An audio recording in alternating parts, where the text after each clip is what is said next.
Good evening, ladies and gentlemen. I'm here with the weather forecast. And we've got a lot of people contacting us about some really interesting stories they found in the DeepSeek database. We'll get to those in just a moment. First of all, congratulations to our winners from last night. If you didn't watch, please take a look at the archives. It was a super fun time. You can check out all the news stories that we did during the live stream as well. And also be sure to tune in every night for your local news update at 7 p.m. Eastern. We have some pretty major things happening right now with As many of you know, DeepSeek is going through what we call an evolution, where it's going from a version 1.0 into a much more sophisticated and advanced tool. Some of the things that are happening include, for example, if you try to type in a search term, let's say something like, why do planes fly? Or what is gravity? Things like that, you're going to see a result set that looks like this. It's not very robust.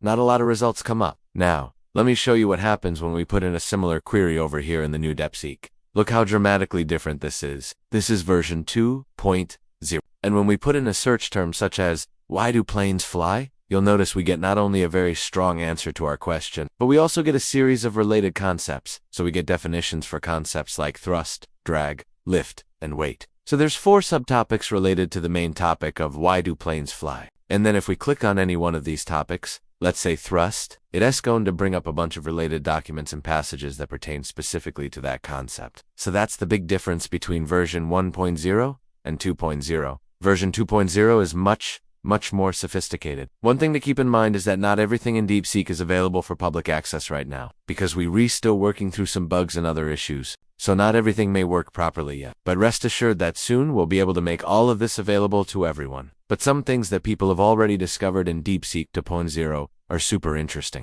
One person wrote, I searched who shot Lincoln's assassin John Wilkes Booth in DeepSeek gave me a list of the people involved in the Lincoln assassination, including Booth, Lincoln Ford's theater, where Booth was shot, the people who helped Booth escape, the man who shot Lincoln's assassin, and even the bounty on Booth said, that is correct. That is a feature that we added to version 2.0 called Follow the Chain. So if you ask a question and then follow the chain, it will find answers to related questions as well. So that's something that you might want to play around with as we roll out more features. Another user said, the way you can make summaries of articles or book chapters is amazing. Yes, this is another new feature. What you can do is select any text passage, and then on the right-hand side you can click Summarize. Now, if you've been following along with our development, you may know that we actually had this feature before. We took it away because it wasn't quite working up to our standards, and we brought it back in version 2.0. That is working, and it does a pretty good job of summarizing text. Again, this is not perfect. Sometimes you'll get errors, so just keep that in mind as we continue to iron out the wrinkles. Another person asked,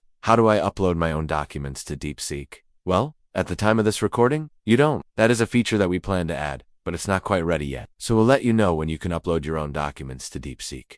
Another user wrote, I searched for the future of AI, and I am so glad that someone has finally decided to write a book about this topic. They said, DeepSeek gave them a list of books and articles about the future of artificial intelligence. The fact that it can search across multiple domains and give me relevant results from various sources is incredibly useful. That is another feature that we rolled out. Basically, DeepSeek is multimodal now, which means that it searches through text, yes, but it also searches through images, audio, video, and we're adding more modalities all the time. So you might be looking for a specific type of document, like let's say an image, and you can specify that in your search query. Or maybe you're looking for a specific type of source. For example, let's say you're researching global warming, and you're only interested in peer-reviewed journal articles. Well, you can specify that in your search query. You can say, limit the results to peer-reviewed journal articles, and that will limit the results to only sources that meet that criteria. Another user wrote, I searched for when did dinosaurs go extinct in DeepSeek gave me a list of sources that discuss the Cretaceous-Pelagian extinction event and the extinction of the dinosaurs. Another user said, DeepSeek says that the asteroid impact theory is the most widely accepted theory for the extinction of the dinosaurs. Is there any evidence to support this theory? And DeepSeek answered, yes, there is evidence to support the asteroid impact theory. For example,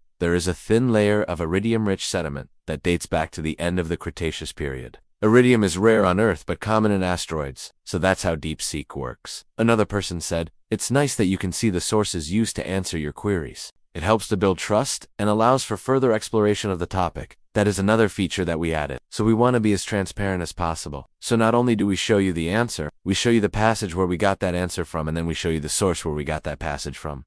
So if you're doing research, you can go directly to the source. Another user said, this reminds me of Google's Bard, but it seems to be better. How does it compare to other large language models such as Well, we've done some comparisons ourselves, and we are actually working on a video right now comparing DeepSeek with other tools. But what we found so far is that DeepSeek tends to be more accurate than other tools. We found that other tools sometimes hallucinate information, so they'll make up facts and figures and other information that sound plausible, but are actually wrong. That's not to say that DeepSeek doesn't make mistakes, because it does. But overall, we found it to be more accurate than other tools. And that's because we're constantly working to improve its accuracy. Our team reads through the output every single day, and we're reworking hard to make DeepSeek the most accurate tool available. We are going to be rolling out new features in DeepSeek version 2.0 basically every day until we make it fully available to everyone. And when we do that, we're going to do a big announcement here. We're going to put it on our website, social media, and everywhere else. So that's all I have for you today. Thank you for watching. Be sure to tune in tomorrow for your daily news update. Have a great day, everybody.